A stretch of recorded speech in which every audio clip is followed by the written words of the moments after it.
Welcome to the Startup Grind.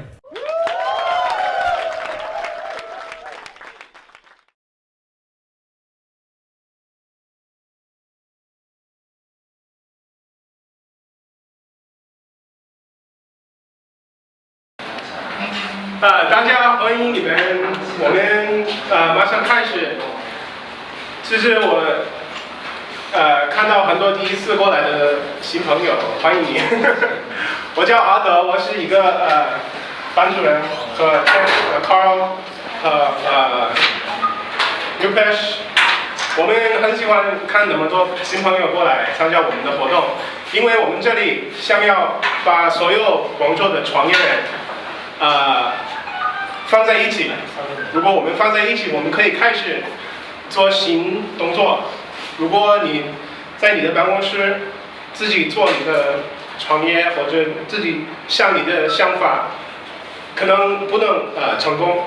所以我觉得，如果我们都在一起，我们可以有更多的机会成功你的创业项目。所以今天我们欢迎何银奇。他就是一个广州的创业成功的人，一年半开始 Best App 工作室，他们已经很大，很快搬到新的办公室，很漂亮的办公室，他可以跟你们讲一下，所以我们每次在这个活动开始的话，我们要welcome 欢迎我们的贵宾，所以我让大家站起来。所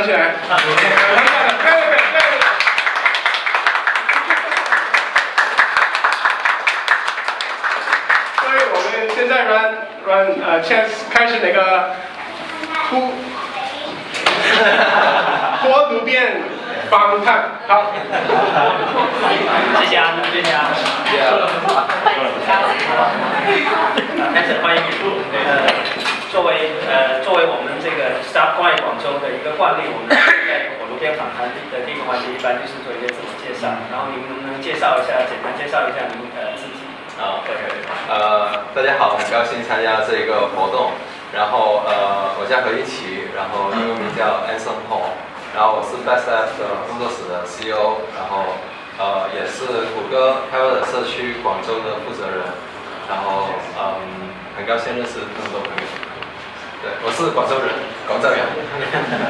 OK， 你能不能介绍一下你们公司 Best App 工作室的一个情况，还有你们公司的这些主要客户有哪一些？OK， 我们 Best App 工作室呢是去年年初的时候才成立的，就是才正式成立的。然后呢，我们工作室主要是帮一些客户去定制一些 APP， 做一些 APP 的设计，然后包括实现。那现在还会帮一些互联网产品，就帮一些 App， 帮一些网站做他们的一些性能方面、加工方面的一些优化。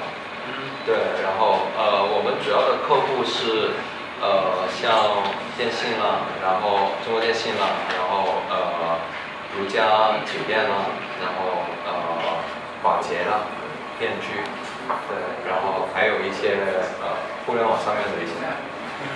你们 Best Apps 工作室发展到现在，就整个历程里面，你觉得应该怎么定义它的整个阶段？你们经历了哪些阶段？能不能分享一下？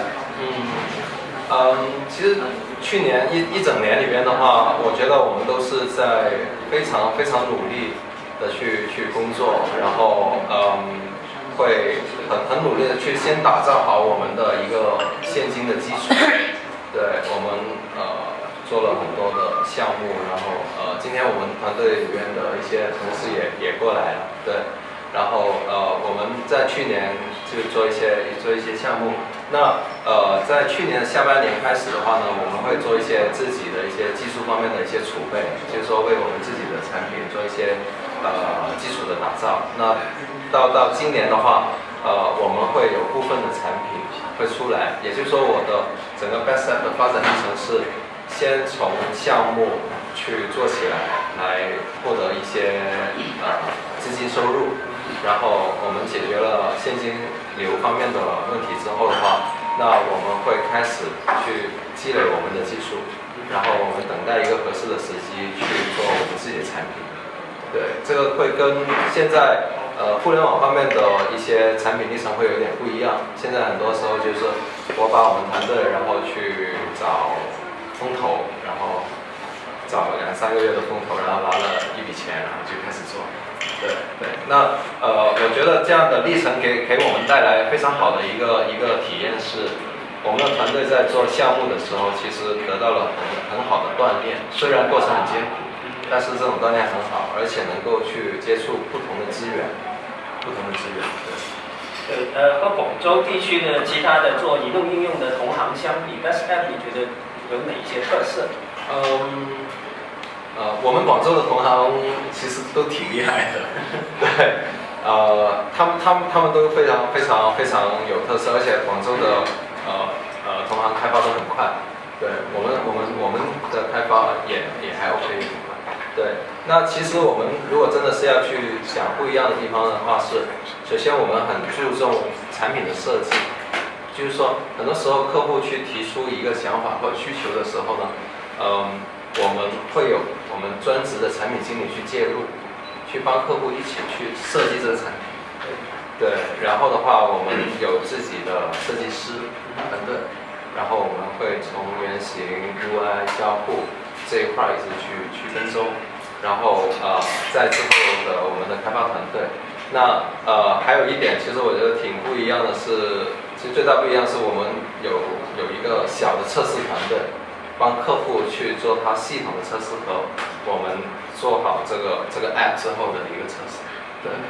对，那这一块的话会有一点点不一样，因为广州很多同行应该都会觉得我接了一个需求，然后我就把产品做出来，然后我测试交付。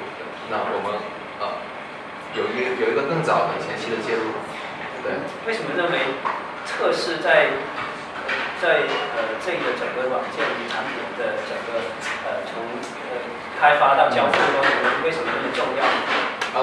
其实我们现在会去接触很多的产品的时候呢，其实相信有很多客户已经做了一波的 app， 就他已经有一些 app， 但是他不满意，包括时间、性能、响应这些他们都不满意，但是因为他们的主业不是做技术的嘛，是吧？他们可能是酒店，是吧？那所以他们其实会有这样的困难。那我们再去帮他们去重构这个过程里面的话，其实首先第一个我们需要去让这个问题浮现出来，所以这个测试是非常重要的。然后第二个的话呢，就是说也是我们的一种交付吧，就是说这个产品做出来之前的性能是这样子的，对，然后我们做了之后进去之后，我们的性能是这样子的，那我们可以通过数字来去对比，对，那这样子其实客户对你也会更加有信心。然后我的印象中 ，Best App 一直是做这种我们把它叫应用的外包，对吧？然后你们做过的这些产品里面有哪些就是你觉得自己觉得很自豪，而且也想跟大家介绍一下的一些产品的例子，能不能列举几个，分享一下他们给客户带来的一些价值？OK， 那其实我们去年做的比较大的一个项目是中国电信的一个在线购票的一个产品，叫院线通。对，就是其实有点类似欧洲的东西。对，那今年做的比较大是如家的整个集团的一个手机订房的一个 app。对，那去年的话，我们做之前，院线通他们能够去承受的压力各方面的话，可能话是每分钟几百张票这样的一个出票量吧。对，那我们做了这个性能的调优之后的话，大概1秒钟是100多张票，1秒钟。如果是60秒1分钟的话，就是几千张，这样的性能的提升吧。然后另外一块的话就是交付上面，就是其实会有很多客户他们的 apps， 他们没有太注重 app 里面的一些缓存的一些处理。对，就比如说我要打开一张图片，那很多传统的实现方式就是我去服务器漏张照片过来，但是我们在上面会有缓存的一些，其实做多一步而已，做多一点点而已，但是整个用户的体验会非常的不一样。对，那这是一块，那然后今年其实也是做如家的那个 apps 的时候，但如家的那 apps 应该下个月会上线。对，整个集团应该2000多家酒店，几万个房间的一个集团。对，大概是就如果我们帮客户做的话，这2个案例会比较大一点点。对。OK。对，接下来的问题可能会比较宏观一点，就可能因为你的经历，我是在这整个行业里面泡了很久，就是说，就是我们从整个移动应用的这个开发者的整体的这种我们把它叫雇佣状态吧，比如说是单干呢，还是在一个大企业里面，还是自己的工作室，他们整个广州地区，甚至整个中国目前的他们是一个什么比例？比如说是freelancer 或者是自己创业，尤其是创业的这个比例究竟是多少？然后为什么是这样的一个比例？能不能分享一下你在这方面看到的一些现状？OK， 其实我只能凭我的感觉去说，因为这个太宏观了，对。对，然后其实地区的差异会比较大，像北京的开发者们，他们的创业热情是非常活跃的，对，机会也很多，然后也有很多资金的投资机会也很多，这个机会就很多。然后他们在那边的话，可能能够接触的资源也会比较多一点，是，所以那边的开发者会比较容易创业的冲动吧，对，也比较容易激起他们创业冲动。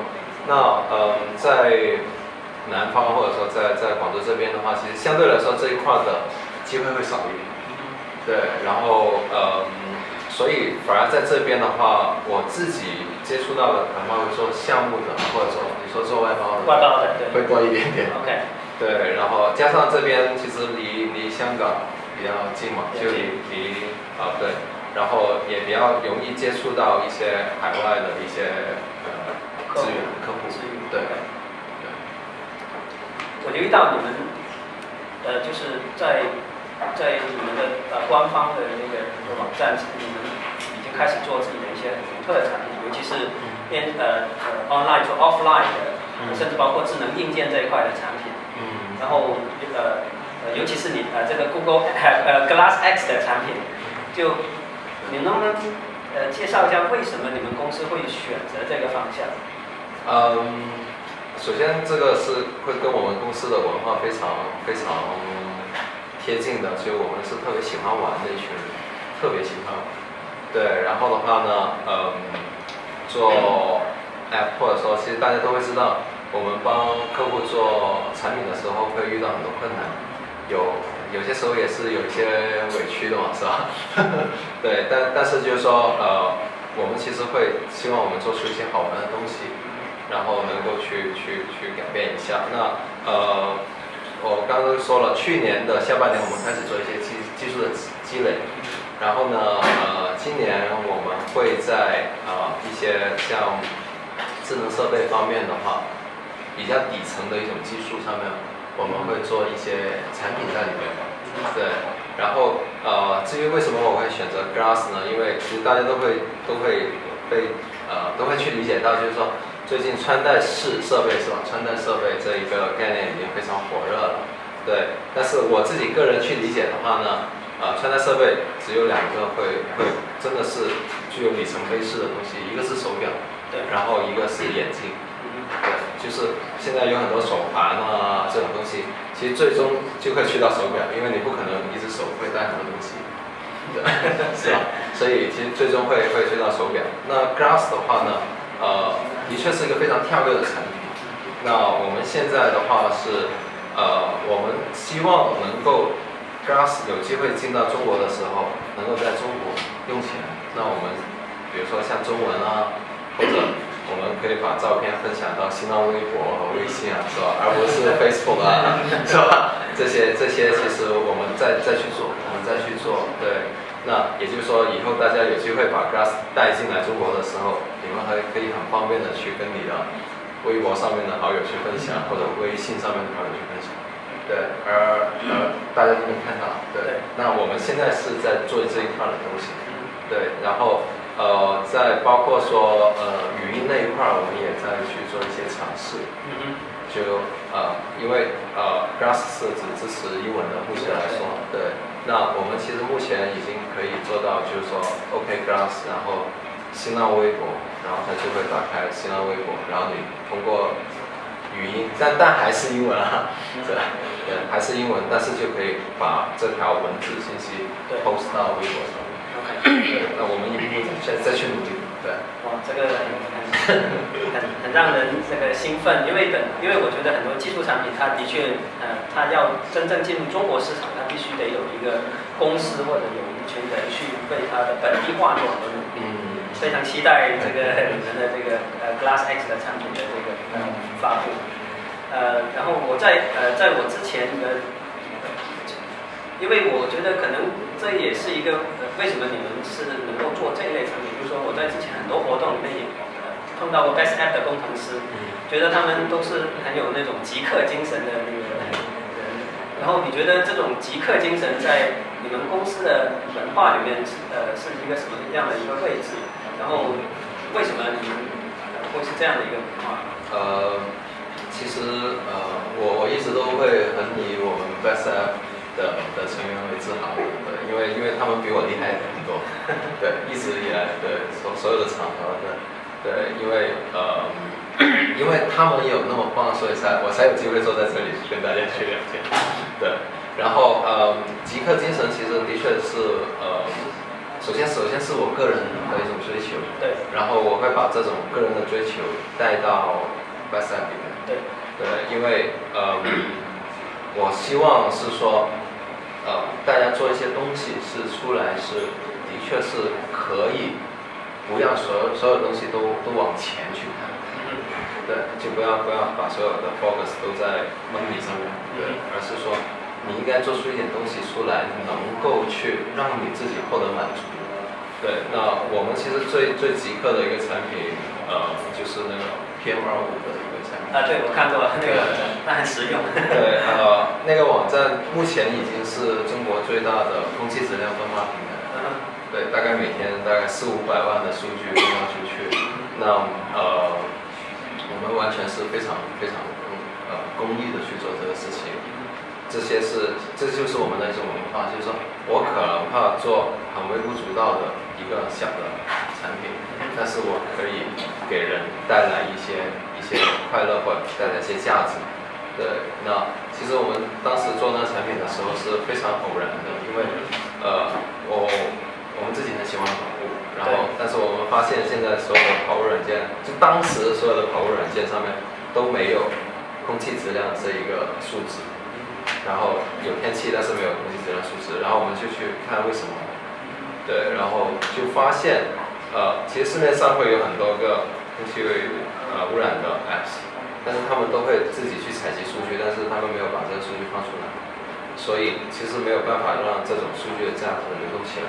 然后我们就去环保局那里做了数据采集，然后变成了非常标准公开的接口，然后发布给大家，然后现在百度啊、新浪啊，这些全部都使用我们的数据，中科院啊、清华、北大。也就是说，通过你们的努力，你把一些本来沉睡在环保局内部系统的一些数据，对，把它作为一个公共的一个数据开放出来，给所有的人去。对，其实这个产品一点都没有技术含量，真的，只是体力活，就是我们在一个个的环保局的网站上面去把数据采集回来。对，我们当时应该采集了10多个。就反正能够找到的东西，我们就一套的去做回来，然后采集回来，我们再去做一些梳理。其实一点没有技术活，对，但是就是体力活，对。但是我们做这个东西出来之后，其实的确是很有意思，对。包括我们将这个空气质量做在 Glass 上面做第一款中文的应用，其实直接把这个 PM2.5的这些数据的应用直接做到那个 Glass 上面去。对，很有意思。是。既然人才还有这些工程师那么重要，而且也看到广州整个软件开发的整个团队整个环境，它其实是一个中西融合的，已经是一个中西融合的一个文化。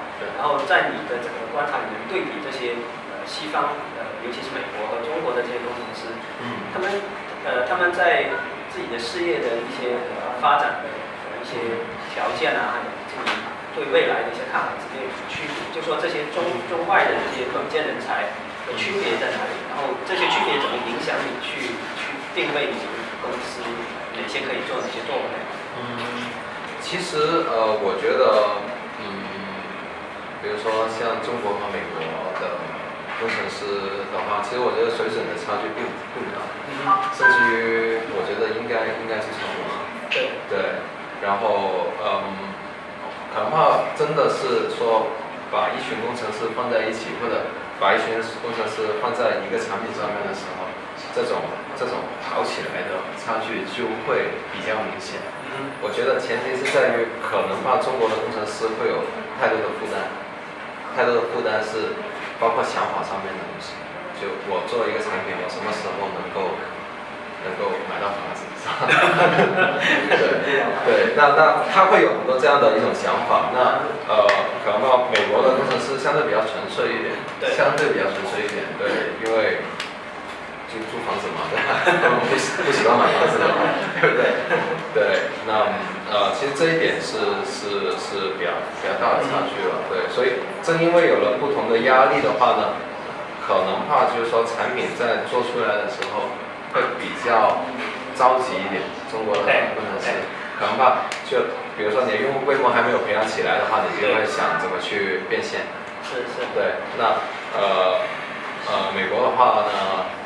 当然这只是相对来说，不是觉得，就美国的话可能话就是他想一个产品是怎么样把用户取悦到他自己，连他自己都觉得很满意的那个时候，然后再去慢慢考虑钱的问题。对，所以这一点其实就是说，当大家两个团队一起跑起来的时候，那种生产力会不一样。那还有就是说，我们也接触过一些像欧洲方面的工程师的话呢，的确有一些习惯会有点差异，就他们相对来说会有严谨，对，就他们会有一些会有那种叫代码洁癖，前面要有多少个空格都是要非常标准的，对，那中国可能就相对来说就会，我们就要快嘛，对吧？对，我们要快，反正能走通就行。那他们就会把一个可能会比较随意。对，老外是把这些东西要艺术化的。对，我一行的代码要多长是吧？要怎么样去把它做得漂亮一点？对，所以这一点也会有一些不一样。对。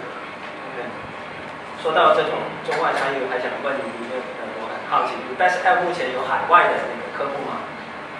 目前我们暂时没有。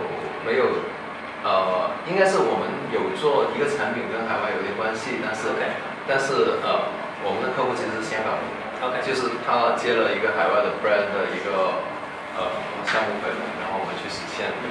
对，但在 Glass 上面的话，我们应该会跟海外比较同步。对，而且包括说我们现在要求我们的工程师在做 Glass 开发的时候，会同步把那个文档变成中文，然后我们会把这个中文的开发的文档和我们开发一些经验，会把它发布出来。对，我们会在图灵上面做一本开源的 Glass 开发的书。对，所以这一块就是说，应该会跟国外会相对比较同步。这其实都是传播一个新的技术很基础的工作。对，而且这些工作不见得立刻就有回报。其实我想，如果在 Glass 上面做事情的话，应该回报要几年吧，最起码。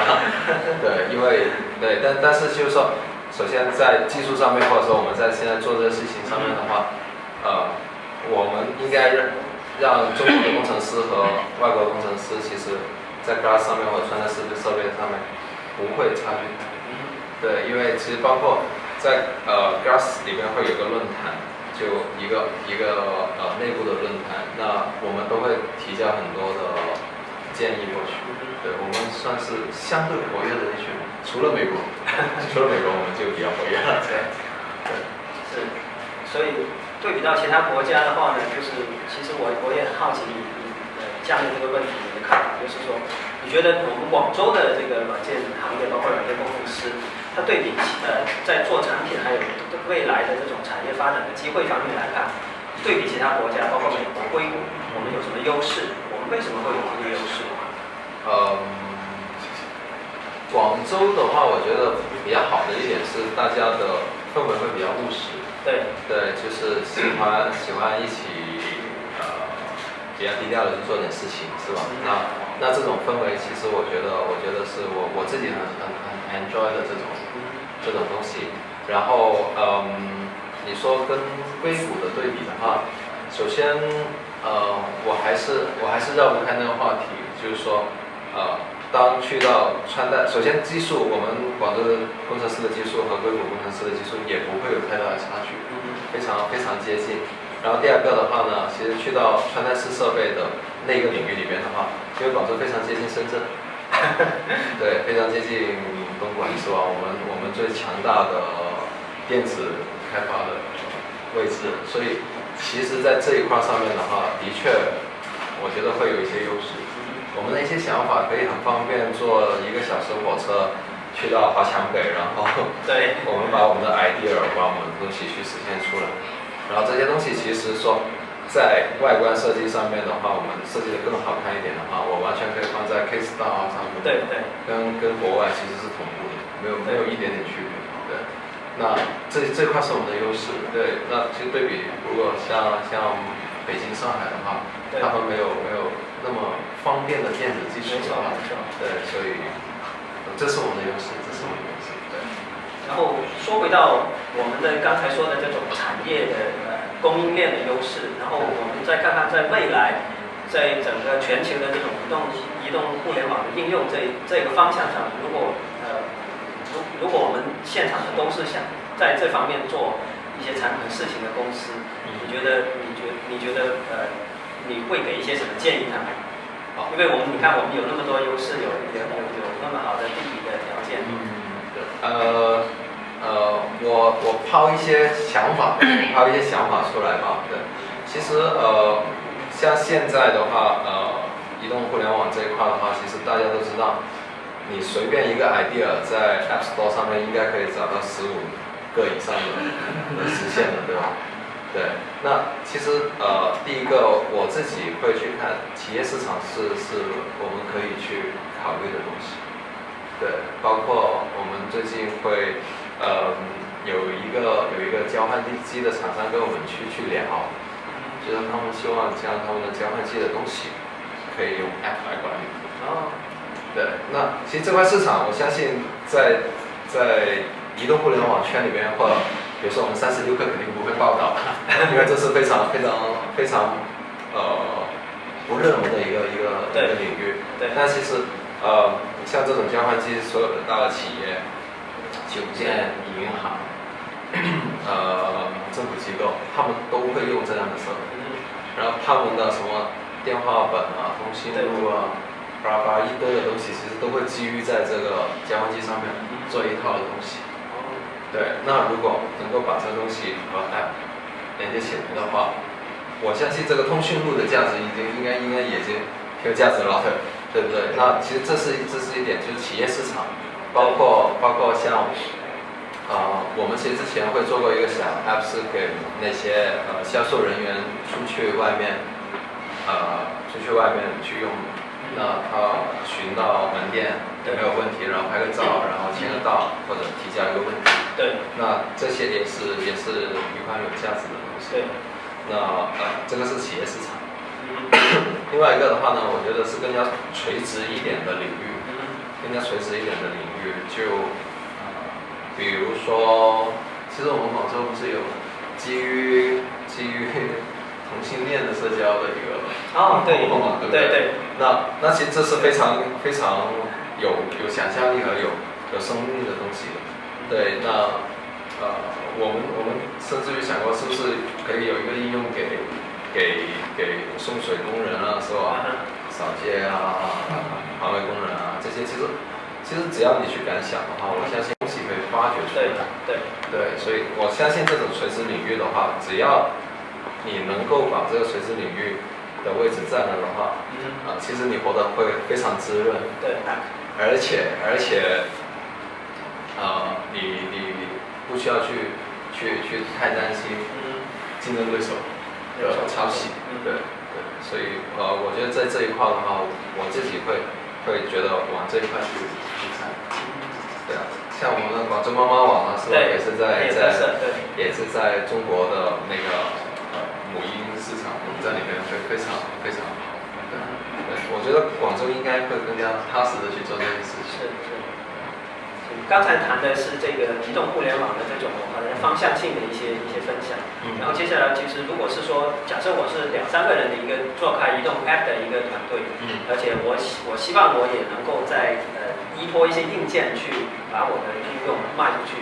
那从企业内部的这种就我们叫内功的修炼上来讲，我觉得我一个做纯软件 App 转去学会怎么做这些跟珠三角的硬件供应链的融合，你觉得他们接下来应该做一些什么事情，或者做一些什么准备才可以走下去？其实现在硬件跟软件的对接，其实难度已经非常低了。其实如果你能够把软件做得很好的话，对硬件这一块的门槛，我会理解为接近为零，只是大家没有去接触而已。最简单的是，比如说我们买一块 Arduino 的板，对，然后把 WiFi 模块这些东西，把你想做的一些探头啊、马达啊，这个东西都接在里边的话，你可以把你的硬件的原型给走通。我想的硬件是可以做成出来的，而且可以跟我的软件对起来的。然后你拿着这个原型去到深圳，然后你跟他说我想做一个这样的产品，你能够帮我做得多小，或者你帮我怎么样？对，那其实这一块的产业已经非常非常好。对，然后他可能会告诉你，你起码要做5000个是吧？5000块起，对，然后你就把这个东西放在 Kickstarter 上，有人去听了之后，你就过去做5000块。对，那其实这种东西并没有想象中那么难，对，并没有想象中那么难，只是你的话真的是愿意去走一下就可以。对。您现在是一个科技，尤其是依托很多软件这个工作的一个公司的一个 CEO，然后我想问一个比较个人的问题，就是您自己会编程序吗？然后您认为作为一家要领导一家软件公司，把它的东西卖好，作为这个业务的领袖，你觉得这个技术背景是不是很重要？你是怎么看的？OK， 其实大家认识我的朋友都会以为我不会编程序，但其实我是会编程序的。对，我真的会编程序，然后也写过一些插件，也写过一些网站，对，然后包括现在 PM2我的 Chrome 的插件，我自己去写，对，只不过是我现在真的没有太专注去写程序，对，因为我有很好的帮手，对，但是还有一点的话是，像很多现在软件的架构和一些处理的技术，我们都会去一起去沟通和想法，对，包括刚刚说的那个院线中订电影票的那套票池的模型，是我设计出来的，对，整个业务逻辑。业务的逻辑，然后实现，然后怎么去把令牌，然后怎么将这种缓存机制从多点到单点，对，然后当100万的人去抢票的时候，我怎么样去能够把这些票很好的卖出去，没有延迟，这些东西是我去参与设计的，对，所以执行快。那再回到第二个问题，就是说对于这种科技公司来说。领导人写程序的要求，或者说这一块是不是怎么看？首先第一个，我觉得做一个公司其实是一门生意，对，它跟写程序是不一样的东西，对，但是你要懂，这是首先我觉得作为一个软件公司的老板或者说什么的话，其实你对程序要懂，对，你会很好的能够跟你的工程师去交流，很顺畅的交流，然后对于我们现在做软件做 app 的或者做这种穿戴式的话，其实会有更高的要求，是你对人性要懂。OK， 就我们怎么去理解一个 app 里边怎么才是好看，什么样才是好用。对，那我当时就花了很长的时间跟我们的一个客户去看功能，他提出的需求10几项功能，然后我谈了1个月，把它变成5项功能。OK， 对，那做出来的东西其实他才会觉得它是一个好用的东西。那但是在这一点上面的话，特别像我们这种形式的话，你的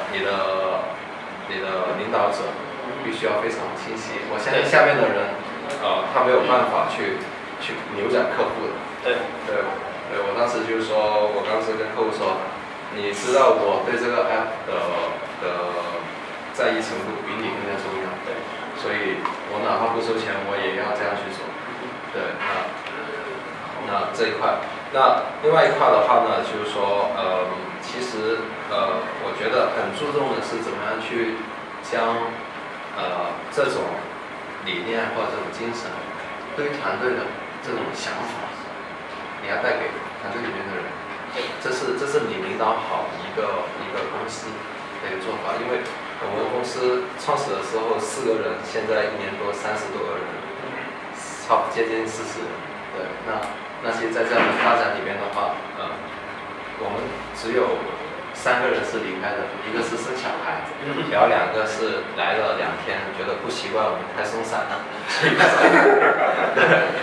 对，因为他很期待，他本来过来觉得应该要打卡说，然后有人告诉他我该做这个，我该做那个。对，来到这里大家都是像玩一样的话，他就觉得不知道自己干什么的，对。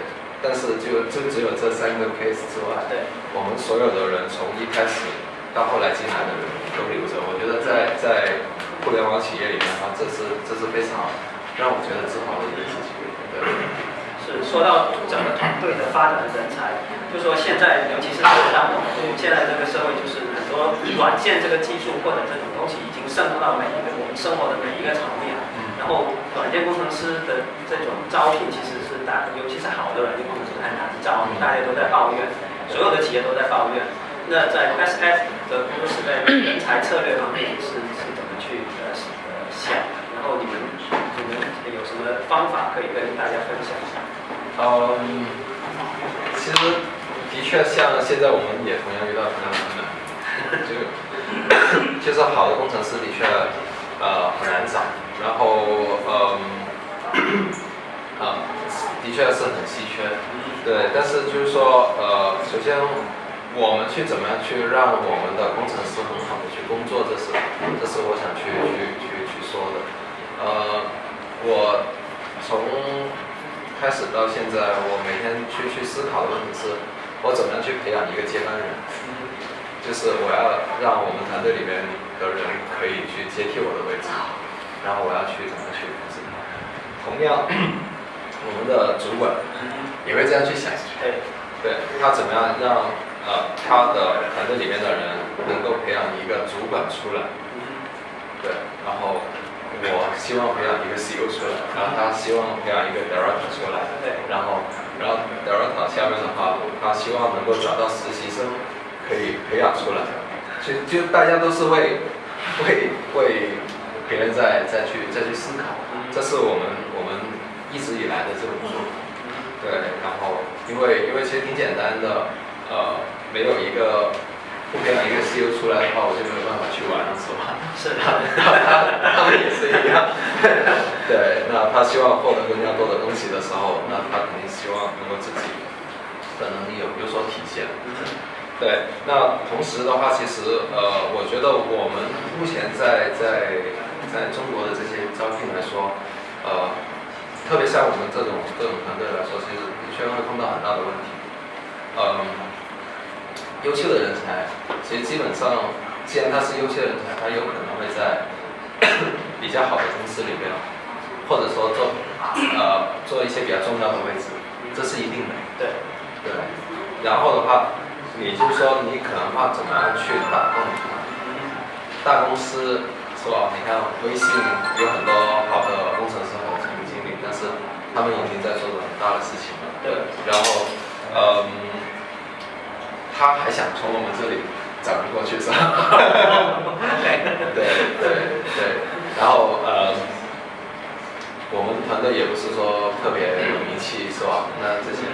那其实的确我们只能够去培养。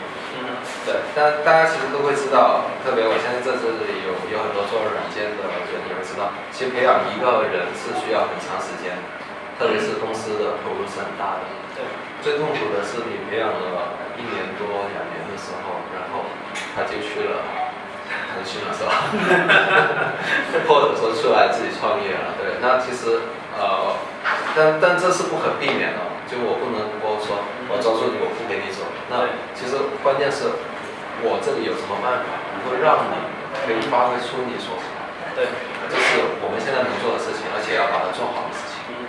对，那包括我们其实很鼓励内部创新，对，自己当我们的测试团队就是我们一个很好的例子。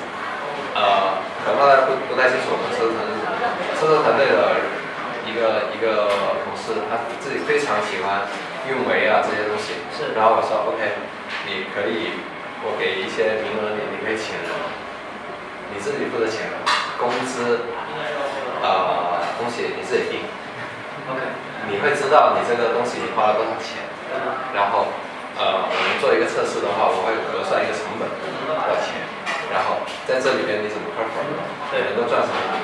你在这里创造了什么价值？对，那 OK， 你的测试团队如果我都觉得 OK 的话，那你可以出去接项目，你可以出去做自己的东西，我去反向去孵化你。对，包括我内部的东西，以后我们别的项目要找你测试的话，你可以跟他们谈价格，没有问题。就相当于一个内部的那种市场。对，所以其实他们非常开心啊，非常快乐。他们现在带着5、6个人，然后每天这个客户那里去一下，那个客户再去一下，然后一堆机器在测试，那个团队做的非常好。对，那我们再用这种方式去运作。那我相信就是说，可能当我们的一些品牌或者说一些影响力慢慢在扩大的时候，或者这种理念真的能够输出的时候，那应该希望幸运的可以有一些机会能够找到一些比较好的。是，我相信其实你现在通过参加我们的活动，已经在输出这个理念了。我们 Starpoint 是一个很好的一个渠道，我是很希望整个社区能够相互学习，尤其是这些优秀的这个工程师文化的几个文化。对，非常感谢你。我想我今天我问的问题就到这里了，然后下一个环节就是我们是跟观众互动，看看观众里面有一些问题想跟Anson 这边交流。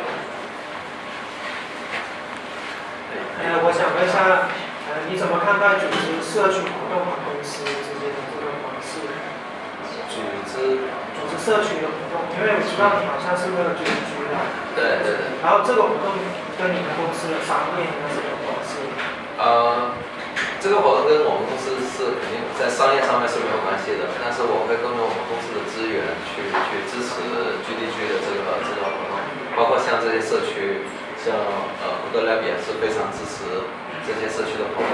其实我们很多时候会去想，我们整个 team building 团队建设是应该将这种活动、这种社区的东西，把团队的人带出来，然后让他们在里边去参与组织，然后展示自己。我觉得这是我们需要做的。我们为什么会参加？对，而且就是说，在这中间你们也得到了自己的一个锻炼，就锻炼了你们团队的得到了快乐。对，因为大家做一个事情出来，其实非常好，认识那么多好朋友。对，因为没有太多锻炼，只是得到了快乐。对，关心那个商业化的问题啊。因为一个 app 从面试到消费者能用上它，我觉得必须要经过2类白痴。第一类白痴就是甲方的领导，就是说你怎么说服他要去做这个东西，或者说他决定去做了，他能给他们公司带来什么东西。第二个就是在他这个根据他这个行业特性，怎么能设计出来让他消费者用的舒服的 app。OK， 2个问题，先回答第一个问题吧。怎么去说服甲方去做一个事情？对。我觉得首先这一点是，切入点可能会不一样。你要去说服一个人去做一件事情的话，首先是困难的。但是你去理解一个人需要什么是容易的。就是可能你不要去说服他去做一个事情，但是你去跟他去挖掘他需要什么东西，然后从这个点去切入。对，然后第二个问题是怎么去做一个让用户用的好的东西。那其实现在碰到最多的问题是，我们相信有很多服务、很多流程里面都会有 app， 已经做了这样的产品出来了，或者我们的客户已经做了。你只需要想办法帮他减肥就够了。意思就是他们的 app 本来是想承载很多功能的，对，你们要不做减法，然后怎么做得更人性化，用户体验更棒。对，然后其实讲到用户体验的话，是我非常愿意去多讲2句的东西。首先第一个是要女生用的非常好，对，就是女生都觉得这个东西简单好玩好看。这是我觉得必须的标准，这是必须的标准。对，然后第二个的话，尽量可以做到不需要说明，就能用，对，尽量对。那往这个方向去走是很重要的。就你包括像我怎么样去做一个动画暗示，这个按钮能够按的，或者什么时候这个是一个删除的动作，那这些的话是需要你非常仔细的去雕琢的。对，就是说，把减肥了之后的东西，然后让女生用的那个很爽，然后而且她不需要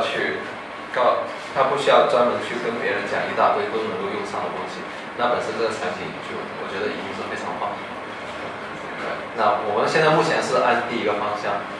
去坚定的去执行，然后第二个的话就尽量去做。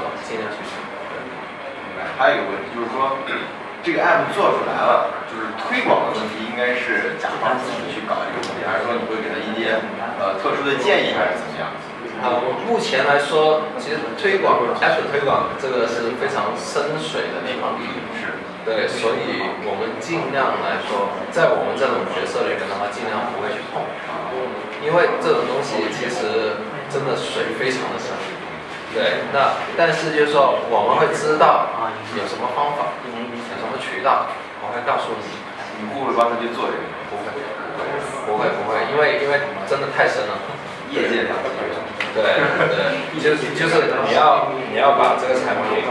如果真的是要去通过一些渠道去推广的话，真正的做法是你把口碑做好，对不对？对。然后广告，对。但实际上现在在中国不是这个规则，不只是这个规则的，对。所以的话，潜规则我会告诉他，但是我们没有资源，没有渠道，没有办法。对，那他们去把，对，因为这个其实真的很重要，非常容易让你陷进去。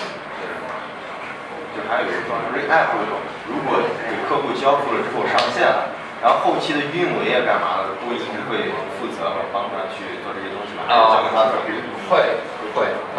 然后我们的运维会不一样的东西是，比如说很多时候大家做一个产品的时候，运维是我每个月去看一看机器，然后备份啊什么东西，那这些我觉得这是必须做的。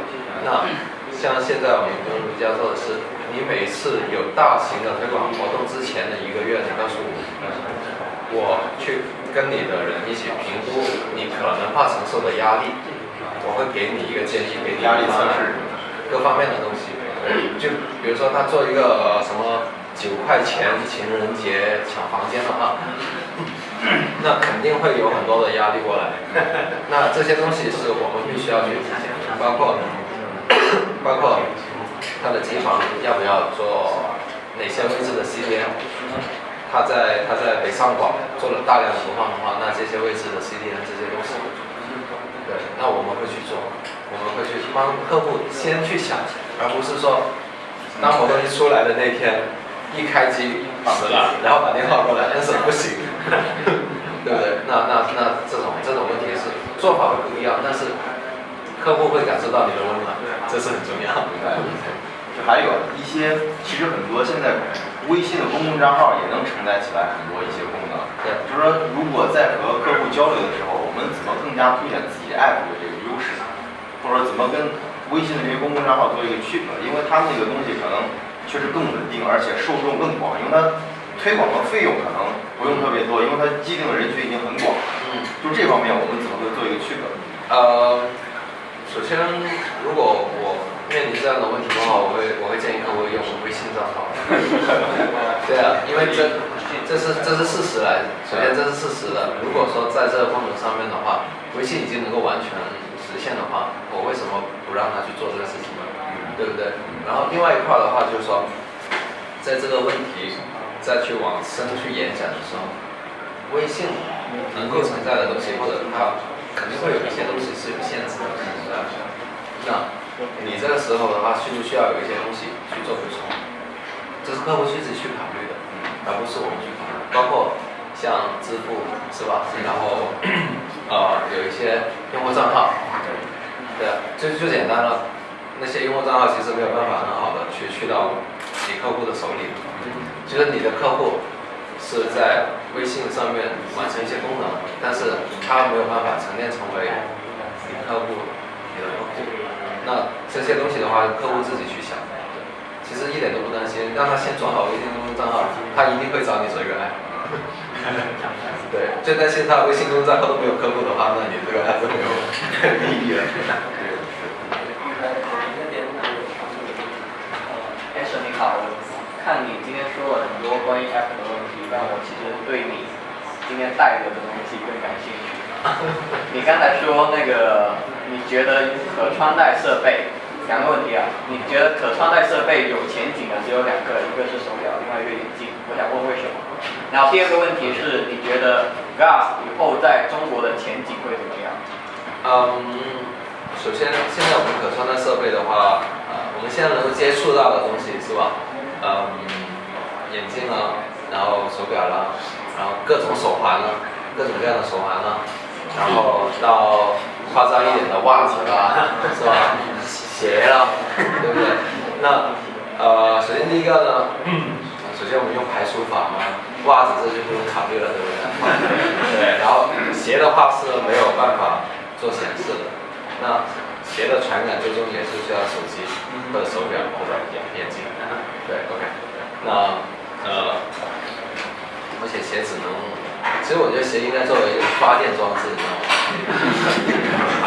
道吗？那各种手腕的话，其实就是说，包括它的陀螺仪，然后在脉搏的检测的某一种，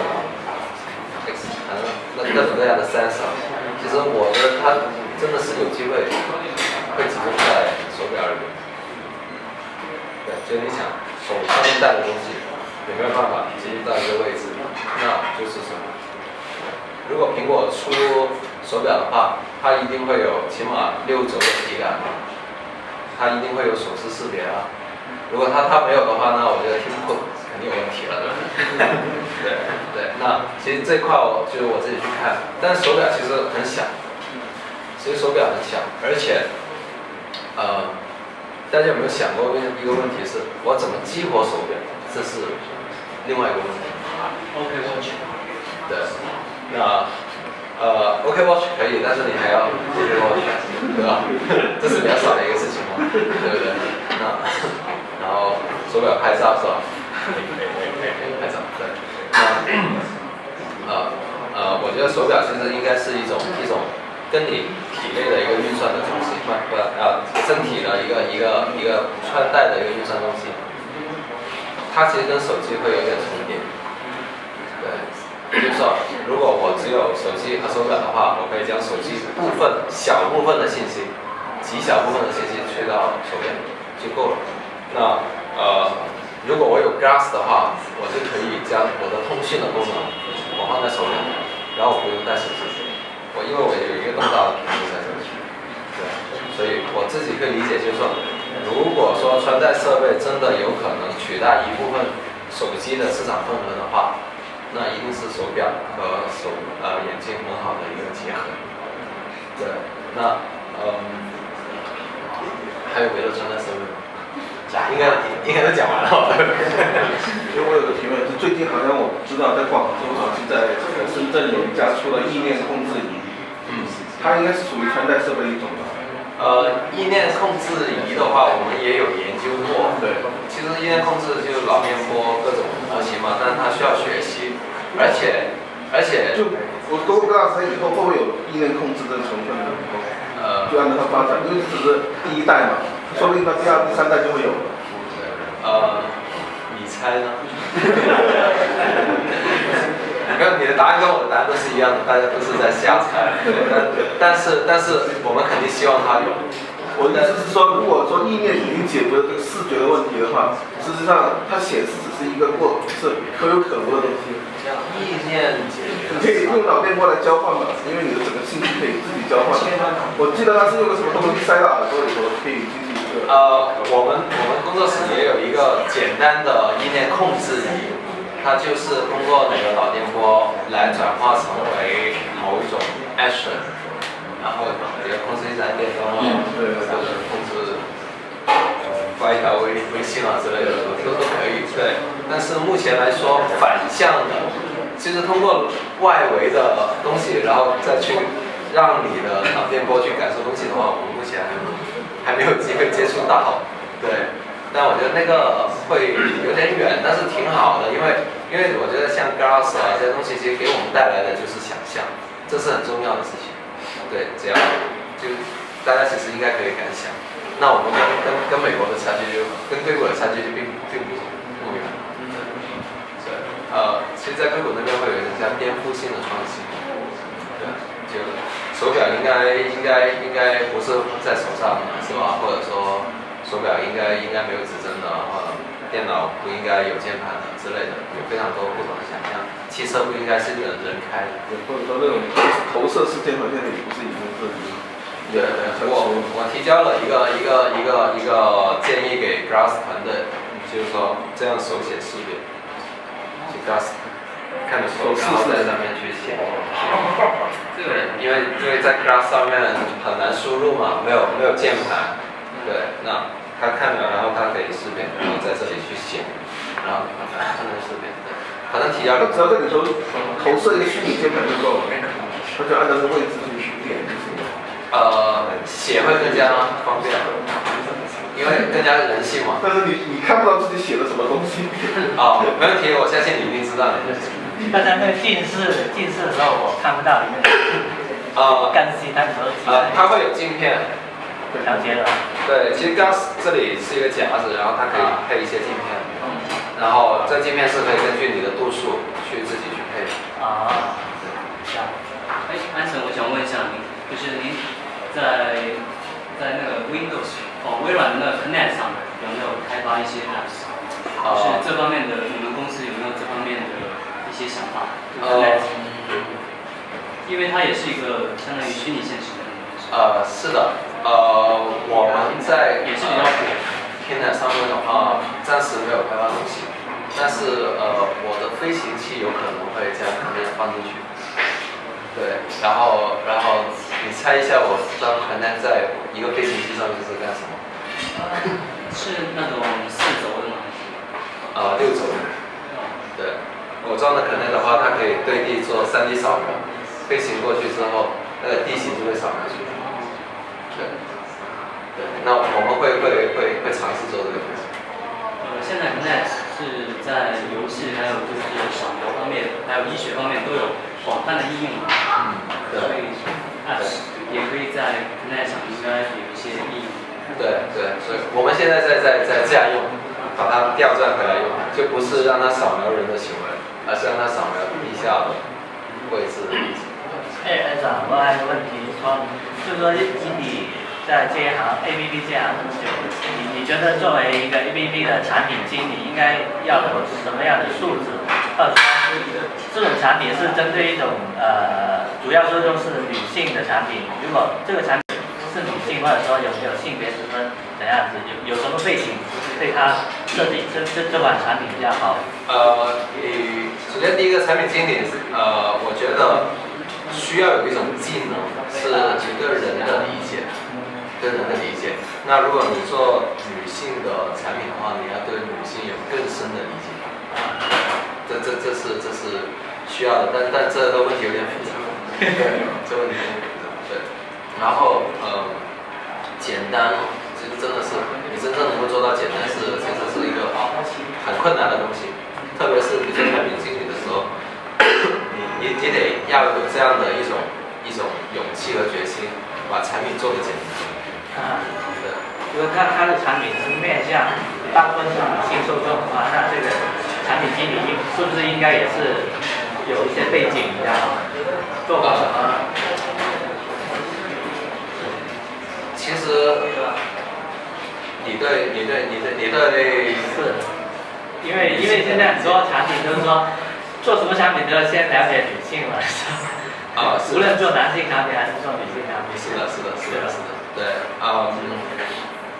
我觉得应该是这样子吧，就是说，如果你是做一个女性的产品或者做一个女性的 app 的话，那你得真的是非常角色代入的是，如果我是女性，对，然后你要去理解，我有个朋友，他是大姨妈这个 app 的创始人 CEO， 对，然后最近也拿了一些第2轮的投资了，一个西游，对，一个大男人，然后做女性的 app， 然后现在好像是跟那个蔡文胜也投了他，因为什么蔡文胜投他呢？因为蔡文胜是美图手机的老板人，然后这些用户群都是非常相似的，对。那同样其实就是说，你要去看女生玩什么，她在手机上面花了最多的时间，自拍。有没有女性的产品经理？没有了，就她本身是女性来的。有很多的，对。但是我觉得产品经理，好的产品经理需要有一方面的技能，就是说你要么会跟设计，你会有一定的设计的底子，要么或者对，要么那块，要么你会有一些编程的底子。对，因为你去做这个产品的设计的时候，除了对用户的理解之外，你要让你团队的人一起去协同做成这个事情。最起码要有这2方面的一些沟通。OK， 行，我看观众互动环节就到这里，然后让我们再次以热烈的掌声感谢 Anson 今天。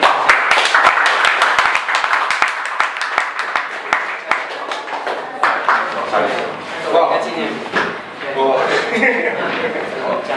我们非常感谢他他给我们这么多时间。我们开始这个Happy Hour。他们有买1送1的啤酒，